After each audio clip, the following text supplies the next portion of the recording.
What's going on, everyone? Week 6 in the books, and it is that important time of the week, as always, to talk waiver wire targets for this next upcoming set of games.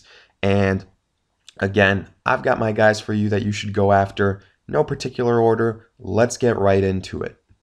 So, in a week where we saw running backs go crazy and have some insane numbers, um, again, the need for a really quality running back was highlighted, and the waiver wire probably void of some of those guys, but a name that you guys should be going after, I really do think Orleans Darkwa of the Giants.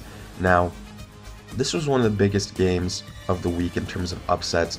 Giants in Denver taking down the Broncos, and in large part that was because of the running game for the Giants. Darkwa had 21 carries for 117 yards versus that Broncos defense. That's the first 100-yard rusher they've allowed all season, and I think the Giants have to go with Darkwa going forward. He is shown to be the most effective guy as a runner over there. Paul Perkins, he's not the answer. I think that was apparent early on in the season. If anything, I think the injury he had was actually a good thing for the Giants because they were able to see what their other guys had. And to me, it's pretty clear that Orleans is the guy that has distanced himself, the guy that's been the most consistent in terms of yardage. He's been getting the most usage compared to a guy like Gallman, who only had 9 carries. So I would say, going forward, look and take a chance on a guy like Orleans Darkwa because, obviously a lot of us are still trying to fill that running back 2 spot or that flex spot with a running back. I think he is a nice candidate for now. That offensive line also didn't look that bad versus that Broncos defense, so maybe a little bit the arrow is pointing upwards for the Giants. Continuing on with running backs, let's talk Wendell Smallwood because a lot of people, I think, forgot about Wendell after he got hurt and nicked up a little bit.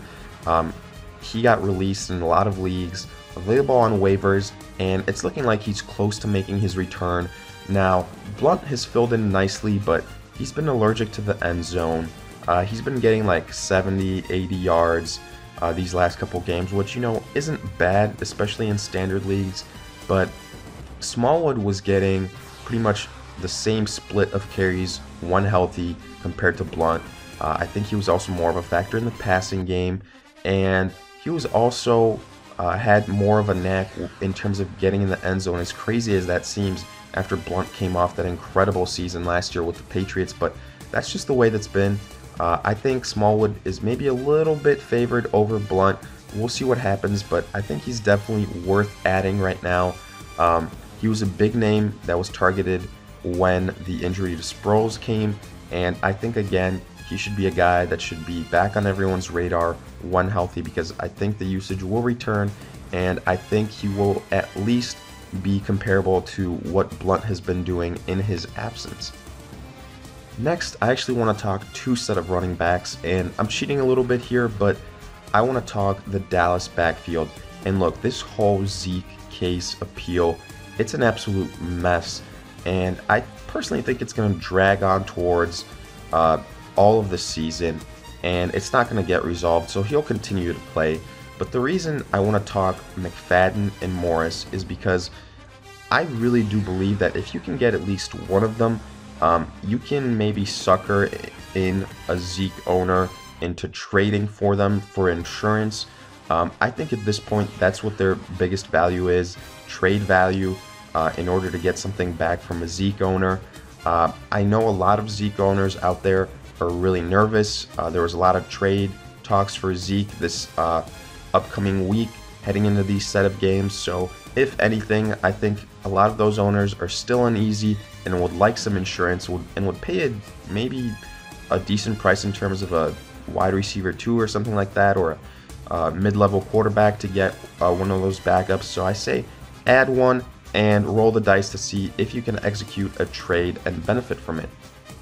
Transitioning to the wide receiver position a little bit now, I want to talk Nelson Agholor because in an Eagles offense, I think that is predicated on passing the ball, Agholor has actually looked somewhat good these first couple of weeks. And, I know maybe not getting as many receptions as we would like, and I think you can make that case for all the Eagle wide receivers, but I would say after Ertz, who I think it's pretty clear is Wentz's favorite target, I think you got to go with Aguilar in terms of the next guy up because, again, you look at his stats from last week. He had 4 receptions, 55 yards, and a touchdown. He's been sneakily getting into the end zone, and I think he knows the system better than an Alshon Jeffrey. He has more of that rapport with Wentz. And like I said, I think he's the next guy up after Ertz. He's had a knack for the end zone, and I think he's good for right around this mark again. 40, 50 yards, and possibly that touchdown appeal. So if you're weak at the wide receiver position or need a flex, I'd go ahead, take a chance on Aguilar moving forward.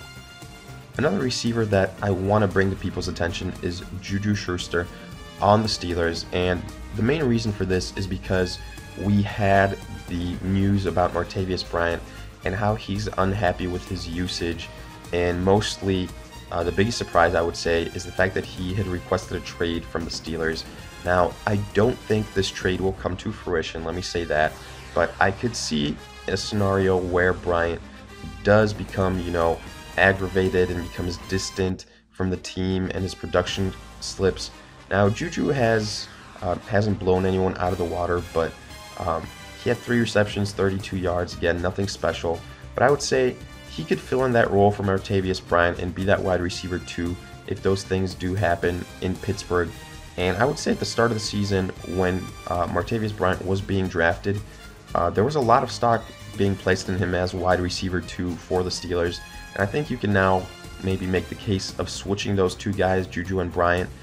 And I'm still one of those guys that has faith in the Steeler offense and getting the ball out there. Call me crazy, but I think it's a matter of time until it starts clicking, and then those other guys other than Bell and Antonio Brown will become important as well.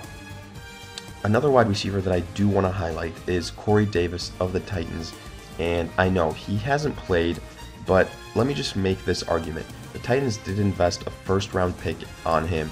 It was an early first-round pick, and usually when you do that for a wide receiver, you think he can be a difference maker right off the bat, a wide receiver 1 kind of guy, and I do think Davis has that potential.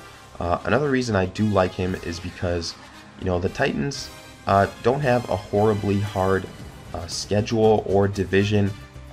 This week they're playing the Browns, and if Davis can somehow return this week, I think he could potentially have a big game. I do think he'll be eased in, but with an opponent like the Browns, people have been taking advantage of them all year, and that'll continue to be the case. So I think he is worth a stash in some leagues. Maybe you have to keep him on the bench for another week or something like that until he's 100%, but when he does come back, I think he is a nice addition on that Tennessee offense. Transitioning now to quarterbacks, one of the first guys that I want to mention is Tyrod Taylor this week, and I think he's a good stream option. The Bills this week, coming off the bye, have the Bucs. They've had time to prepare, and the Bucs could be in trouble potentially without Jameis Winston, or at least if he is back, he could be not at 100%. So I think that trickles down. That's going to affect the defense. They're probably going to have to be on the field longer. They'll get more tired with more snaps, and I do think Tyrod will be able to take advantage of that. He's a running quarterback as well, and I think he could do some damage on his feet. I could see him going for a rushing touchdown and maybe a passing or 2 passing touchdowns, and that'll translate into a pretty decent day, most likely over 20 fantasy points, and I think that's all you can ask for when it comes to a streaming quarterback. So go ahead, take a gamble on Tyrod versus the Bucs this week.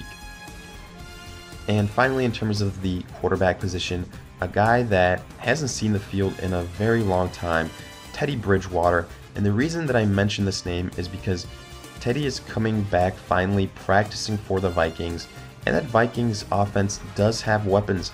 Jerick McKinnon has been an incredibly nice surprise filling in for Dalvin Cook.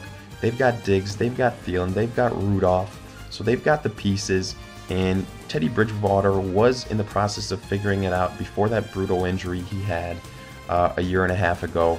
Now, he is practicing, and he will probably have to be stashed on the bench for maybe another week or 2 weeks, but I think he can transition into a starter for you guys. Just have to be patient, and especially with all these quarterback injuries, Rodgers now going down, I think he is worth a gamble, especially for those of you in 2 quarterback leagues. I think Teddy can be a nice addition if you are weak at that spot.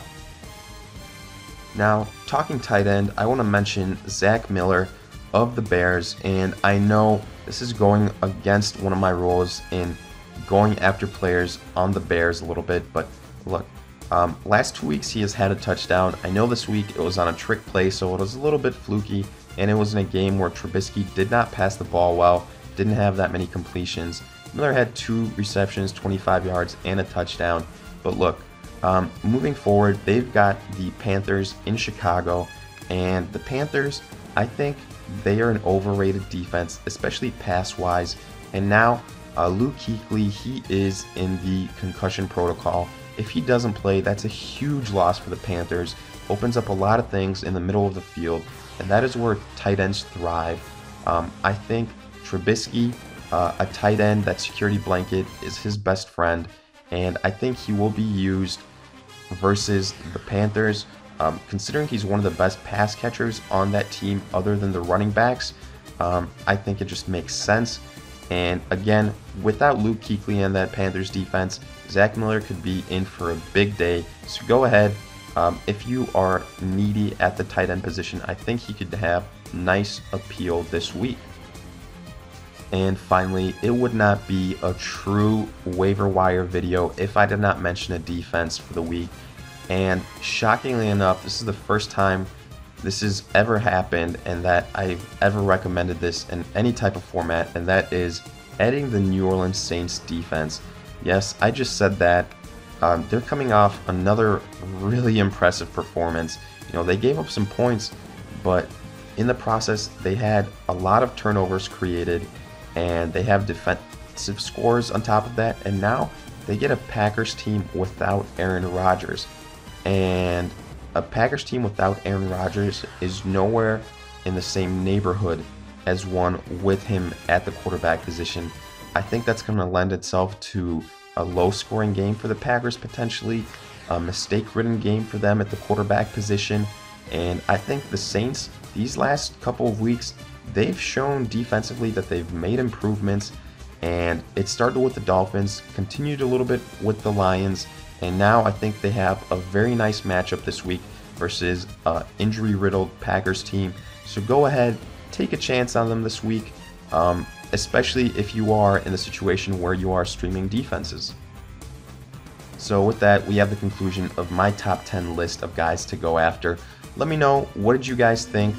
Do you agree with my calls? Are there guys you would target instead? Do you have any questions? Let me know in the comments. And as always, like, subscribe, and I'll see you guys in future videos.